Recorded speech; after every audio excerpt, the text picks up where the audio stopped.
আস্ত মুরগির রোস্ট তৈরি করা অনেকেই ঝামেলা মনে করেন। আজকে খুবই সহজ পদ্ধতিতে ঝামেলাবিহীনভাবে আস্ত মুরগির রোস্ট তৈরি করে দেখাবো। আসসালামু আলাইকুম, সবাইকে 5 মিনিট কুকে স্বাগতম জানাচ্ছি।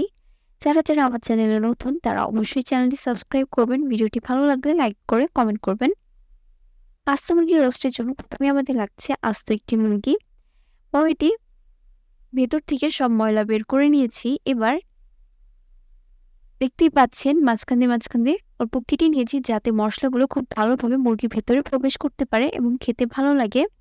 এরপরে লবণ, হলুদ, লেবু দিয়ে কিছুক্ষণ মাখিয়ে রাখতে হবে। এরপর যে আপনারা হলুদ দেওয়াটা স্কিপ করতে পারেন, শুধু লবণ ও লেবু দিয়েও মাখিয়ে রাখতে পারেন। 5 থেকে 10 মিনিট মাখিয়ে রাখার পরে আমরা মুরগিটা ভেজে নিব। ডিপ ফ্রাই করতে হবে না, অল্প তেলেই ভেজে নিতে হবে। খেয়াল রাখবেন একটু সময় নিয়ে মুরগিটা ভাজবেন, যেহেতু বড় মুরগি তাই ভাজতে একটু সময় লাগবে। এরপর আপনাদের যদি ভাজার সময় কোনো অসুবিধা হয়, আমি যেভাবে ভাজতেছি আপনারা চাইলে এইভাবে ভেজে নিতে পারেন। আস্ত মুরগির রোস্ট তৈরি করা কিন্তু এতটাও কঠিন নয়, খুবই সহজ পদ্ধতিতে তৈরি করা যায়। আমার মুরগিটা ভাজা হয়ে গিয়েছে, এবার চলে যাব রোস্ট তৈরির পদ্ধতিতে। প্রথমে তৈরি করে রাখতে হবে বেরেস্তা। তাই একটি কড়াই তেল নিয়ে নিয়েছি এবং এখানে 1 কাপ পরিমাণ পেঁয়াজ কুচি নিয়েছি। পেঁয়াজ কুচিগুলো খুব ভালোভাবে ভেজে নিতে হবে। চুলার আঁচ একদম হাই হিটে দিয়ে বেরেস্তা তৈরি করবেন না, তা না হলে কিন্তু পেঁয়াজগুলো পুড়ে যাবে এবং খেতে একদমই ভালো লাগবে না। মিডিয়াম টু হাই হিটে পেঁয়াজগুলো খুব ভালোভাবে বেরেস্তা করে নিচ্ছি। দেখতেই পাচ্ছেন পেঁয়াজগুলো হালকা ব্রাউন কালার হয়ে গিয়েছে। আর কিছুক্ষণ ভেজে নিয়ে পেঁয়াজগুলো উঠিয়ে নিতে হবে। পেঁয়াজের পেস্ট তৈরি করা হয়ে গিয়েছে। এবার পেঁয়াজের পেস্টটা তুলে নেওয়ার পরে ওই একই কড়াইয়ে যে তেল রয়েছে সেখানে দিয়ে দিব পেঁয়াজ বাটা, রসুন বাটা ও আদা বাটা। এবার এগুলো খুব ভালোভাবে কষিয়ে নিতে হবে। খেয়াল রাখবেন মশলা যত বেশি কষানো হবে রোস্টের স্বাদ কিন্তু তত বেশি ভালো লাগবে। আজকের রোস্টে কিন্তু আমরা রেডিমেড মশলা দিয়ে তৈরি করব।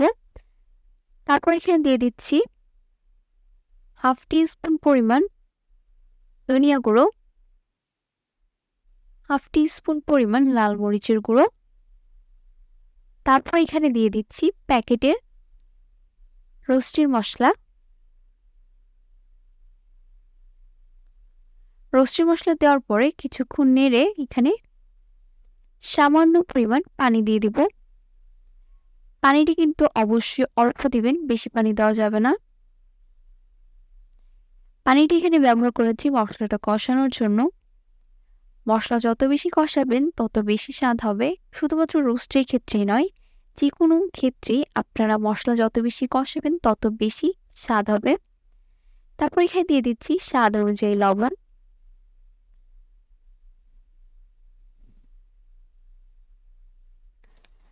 তারপর দিয়ে দেব টমেটো কেচাপ। খুব ভালোভাবে কষিয়ে নেওয়া হয়ে গিয়েছে।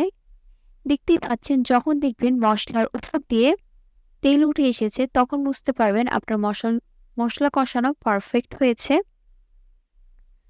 তারপর এখানে দিয়ে দিচ্ছি চিনি। তারপরে দিয়ে দিব দুধ। এই পর্যায়ে আমি কিন্তু দুধ কিছুক্ষণ লেবু দিয়ে রেখেছিলাম, ফলে দুধটা হালকা ফাটা ফাটা শুরু হয়েছিল। এইভাবে দিতে পারবেন, অথবা আপনারা চাইলে টক দই ব্যবহার করতে পারেন, বা আপনারা দুধ দিয়ে পরবর্তীতে লেবু ব্যবহার করতে পারেন। এবার খুব ভালোভাবে এটা ফুটিয়ে নিব। ফুটিয়ে নেওয়া হয়ে গেলে আমাদের আগে থেকে ভেজে রাখা আস্ত মুরগিটি দিয়ে দিতে হবে। মুরগিটা কিছুক্ষণ রান্না হয়ে গেলে কয়েকটি গোটা কাঁচামরিচ দিয়ে দিব। গোটা কাঁচামরিচ দেওয়ার ফলে সুন্দর একটি ফ্লেভার আসে এবং খেতে খুব ভালো লাগে। দেখতেই পাচ্ছেন রোস্ট তৈরি করা হয়ে গিয়েছে, কতটা লোভনীয় হয়েছে খেতে।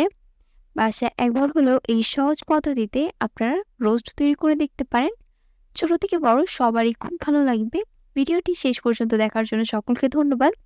ভিডিওটি ভালো লাগলে অবশ্যই লাইক করবেন, সাবস্ক্রাইব করবেন।